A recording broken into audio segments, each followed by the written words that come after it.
Alright, so it's like it's ke go amogele lebitso la thulaganyo ke what's your story and mina ka lebitso ke Kabelo Gift Kang. And this is a show where we want to know the story behind the story. And today I am joined by one of the finest actors. His name is Sbusiso Mbokazi. My brother, thank you so much for joining me. No, thank you for being here, bro. Thanks. Yeah.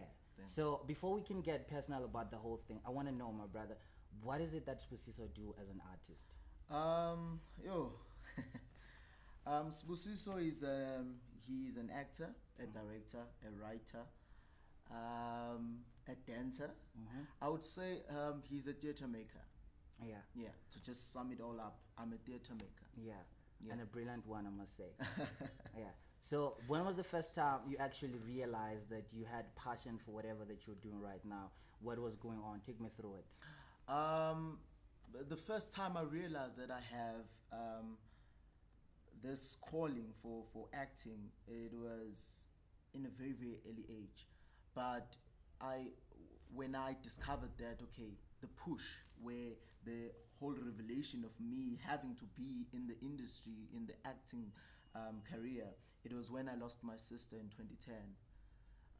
It was a big, humongous push for me because it made me understand that, okay, sharp, with my life in the industry, it's more of a calling than than just me loving the career. Yeah. I'm really sorry about your loss, man. Tell me about the relationship you had with your sister. Yo, it was, you know, those as Tina Mazulu, we have Tina Bantu abamnyama to say sina lento le yokunga understandani. Works moral, especially if omunye ushilo omunye ibele. So we have that thing of not getting along. With my sister, I had that kind of relationship with her. Yeah. But I remember when it was the day before she passed on, we had this thing of, listen, you need to go back home or else mom would be very, very, very, very angry at you. Yeah. So that was the last time I saw her. So why am I going to that with the question you asked me? Is because I feel like that summed it up, the whole relationship between me and her. The relationship was, I was young at that time, but again, our relationship was never tight.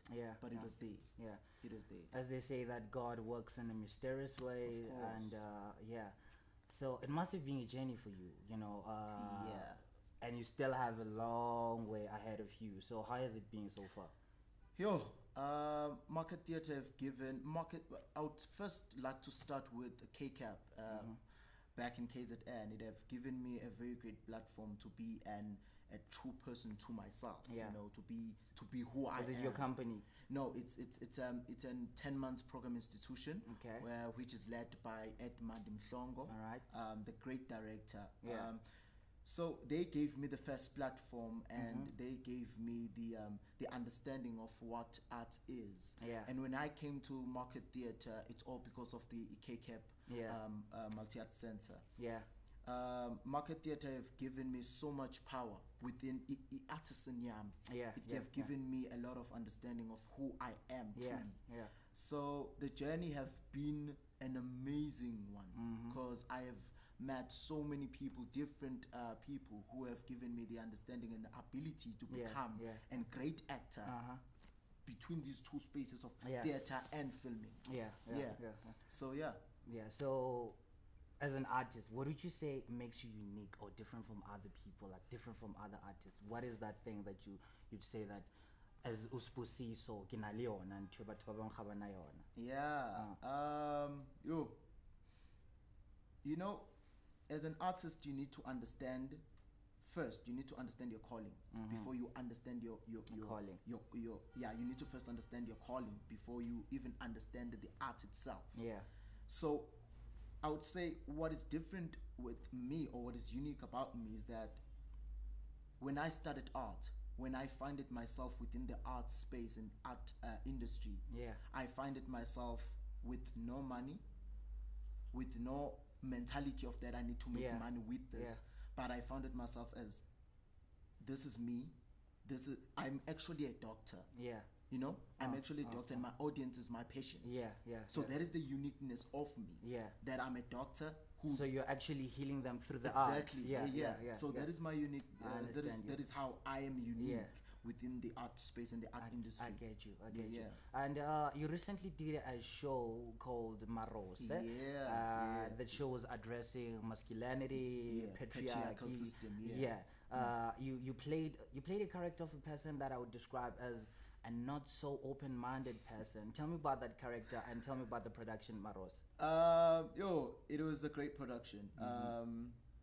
Directed, of course, by Alia Zamama Tintela and Tabang Khabohupi. Devised by the second year's market theatre students. It was a great experience. And you're one of them. And I'm one of those market. So you actually started the whole thing process from the ground as the whole second year.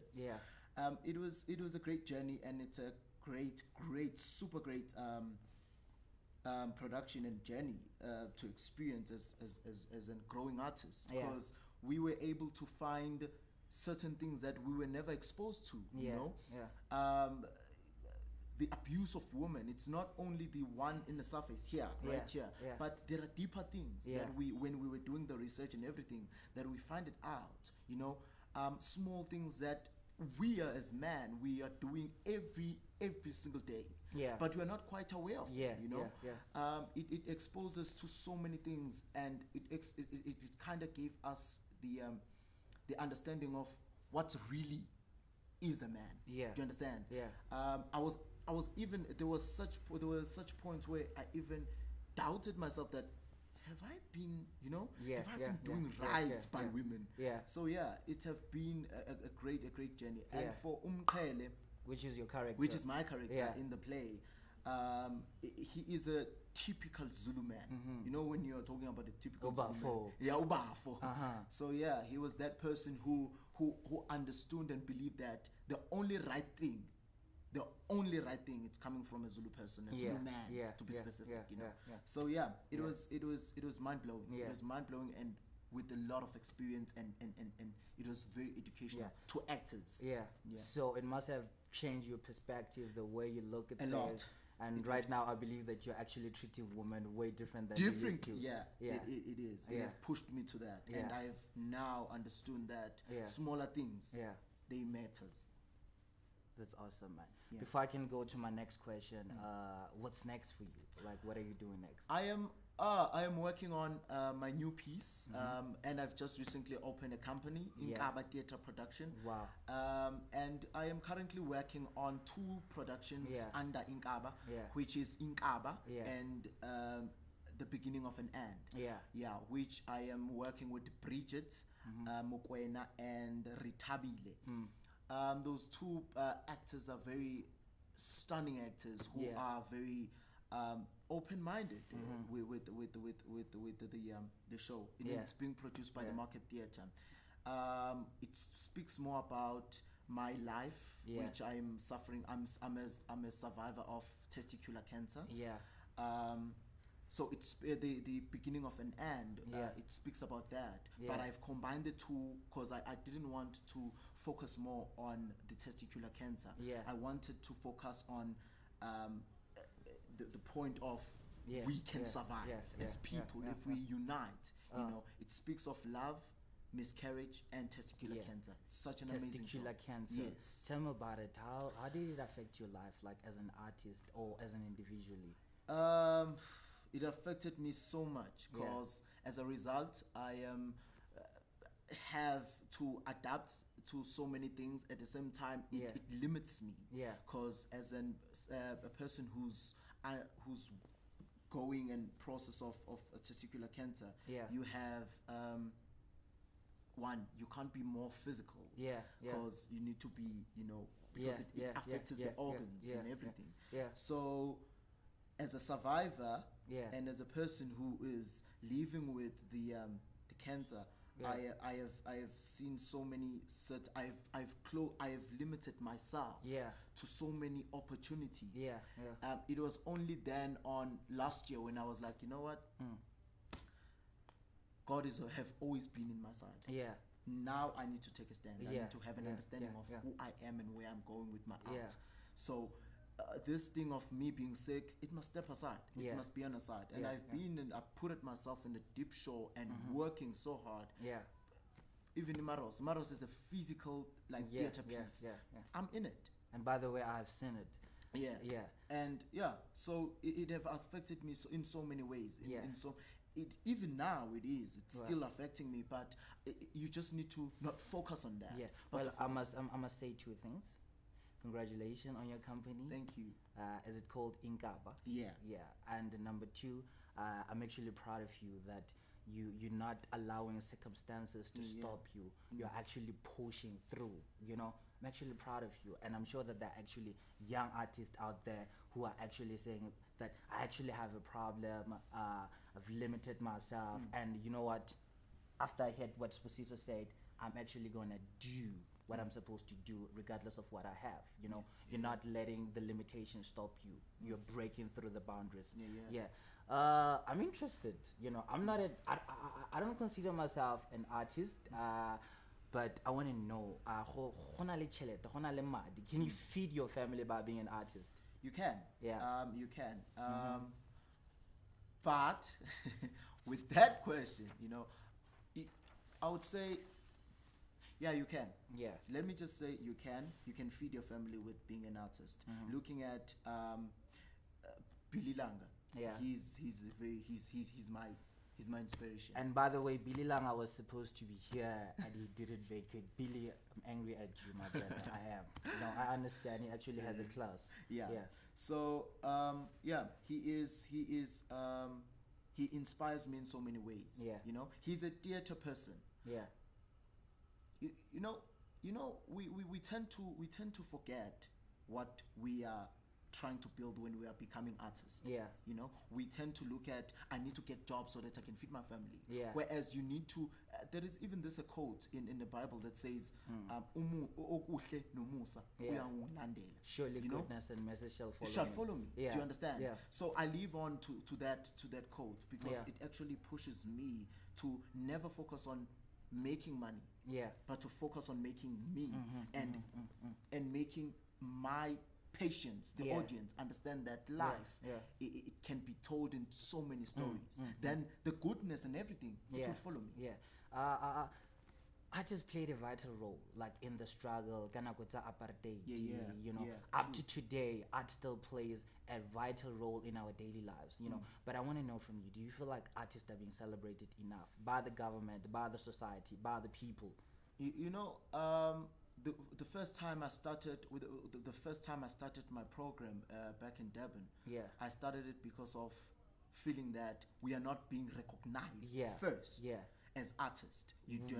Where do you seek recognition from? Is it the people? Is it the government? From the government. Even at schools, it have come to even at schools where we find the teachers saying to young kids, "You are naughty. You are naughty. You are very disrespectful. Go there, go and do drama." All those things they sadden me because I do not understand the subtext beneath all that. It's as if art is not a good thing. Do you understand? So and yet every day we sit on our television and we have art. people who are viewers. And teachers are always there, looking at generation, looking at Isibaya. But at the end of the day, they're like, "You are naughty. You are what? Go there. Go and do art." Do you understand? We are not being recognized as people, but we are being recognized as those other people, which is very painful, And we are not being celebrated because even our government, even our arts and culture government, is not even participating, making our industry an environment for kids. Do you understand? So I really feel like they still need to do more job when it comes to that, because we are really helping not just one people but millions of people have an understanding of their own lives, because there are people out there who are sitting down watching television. Which is going to bring me to the next question. Inkaba, what are you planning to do with the business? Inkaba, it's more of like Billy and Mahlati's company, which is Testicular. But Inkaba will be based on KZN, which will be focusing on master classes of acting and theatre making. And we'll be having workshops back in KZN that will be focusing on building young artists, actors, you know, writers. So it's a mixture of creating work, our own work, telling the African stories, mixing them with teaching the young kids to be out there and then having an understanding of who they truly are. Well, Khaled and people, you've heard Sbusiso is coming in power, my brother.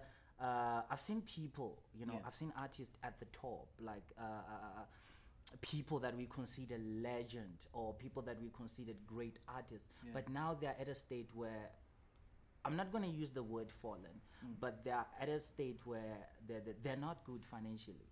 You know, how do we make sure that the next generation of artists don't go through that? You know, it all starts from understanding where you're coming from and understanding where you're going. You know, and it comes from you having an understanding of why you even.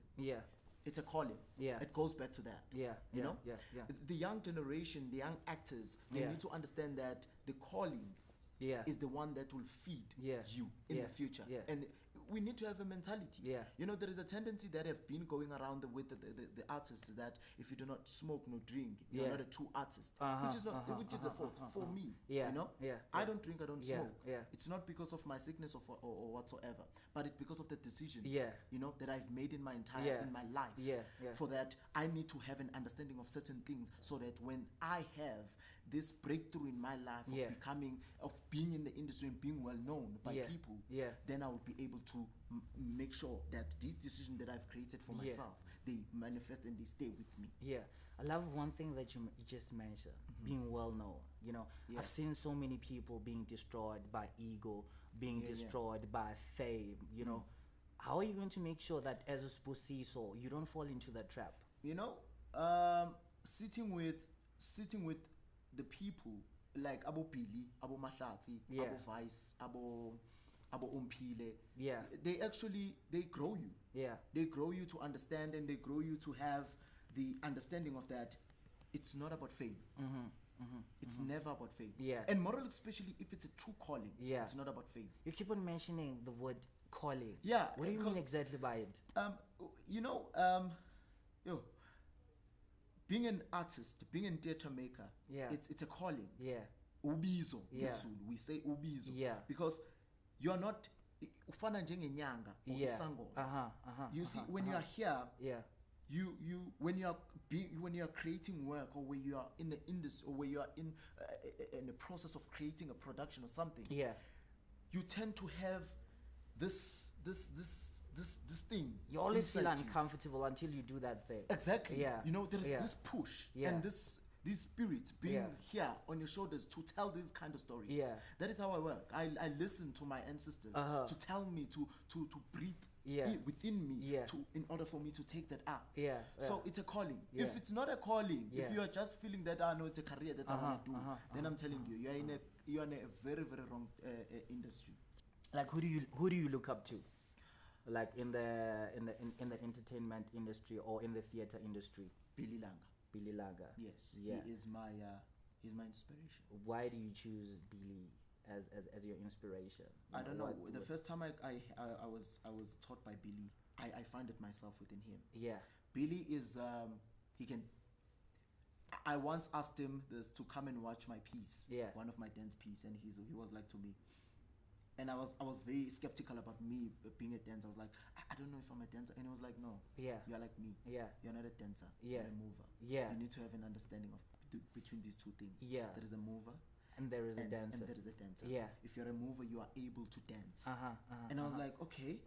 It inspired me, those words. You know? And whenever he is performing, I see a growth in me, but he is performing, but I see a growth in me. So I've grown to that. I've grown to see him as one person who inspires me. Billy Langa is that person that you look up to. He's your role model. I think it goes beyond that. He's actually your mentor because he's part of your life. You know. True, and he's working. He's my mentor with the beginning of an end, the production that I'm working on. I must say that I've got big respect, so much respect for Billy Langa. I've seen some of his shows. He's great. You know, the name of the show, it's called What's Your Story?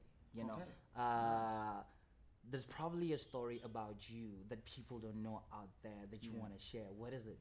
What I wish to share to the young upcoming actors out there is that in life you need to understand. There is one thing that my mother always said to me. He always said to me, whenever I'm here in Joburg and I'm calling her mom, I'm not okay. She would say to me, son, look at your shoes. At first, I never understood what she meant. But now I do, because you know, when you are looking at where you are coming from, you tend to remember and you tend to understand where you're going. So I've always said big up to that woman. That woman took me from, and the story I would tell is that I'm proudly a young man who was raised by a woman, a single mother. My mother gave me a very great understanding of who I am today. So Gastswana ware o tshwantse gore o lebelele go tswang teng ene ke fa o tla gopolang gore o ya go kae. Okay, so ke batla gore mpolelle ka dilo tse, like, what is that one thing, you know, e o reng ga o lebella go morago e go utlwisa botlhoko, you know, and how did you manage to overcome that pain that happened in the past? What was going on?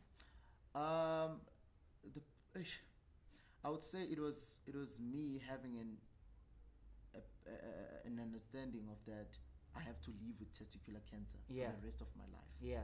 How I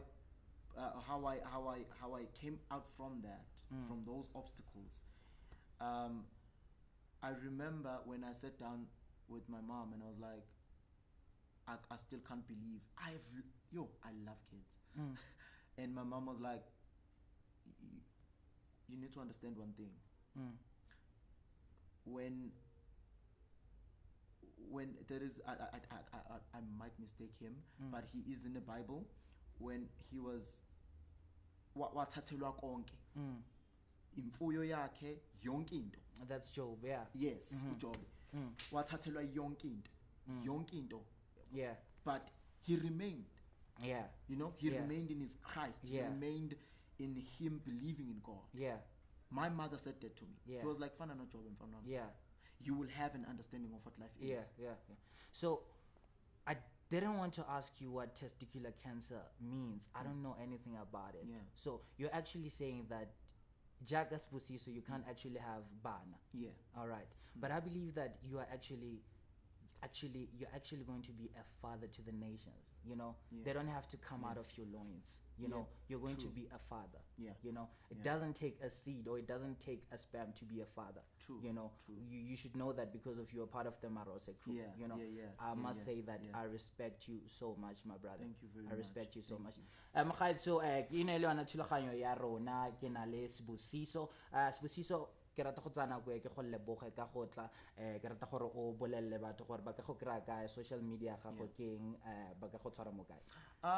They can get me on Facebook, Mbokazi, Sbumex PK Mbokazi, and on Instagram I'm Sbumex. They can get me to those two. Oh, and Twitter. I'm also on Twitter. Ra leboga Sbusiso. No problem. Mbokazi re tshware gape mo episode e latelang ya What's Your Story, ene le nako entle ya go nna le wena. Ra leboga.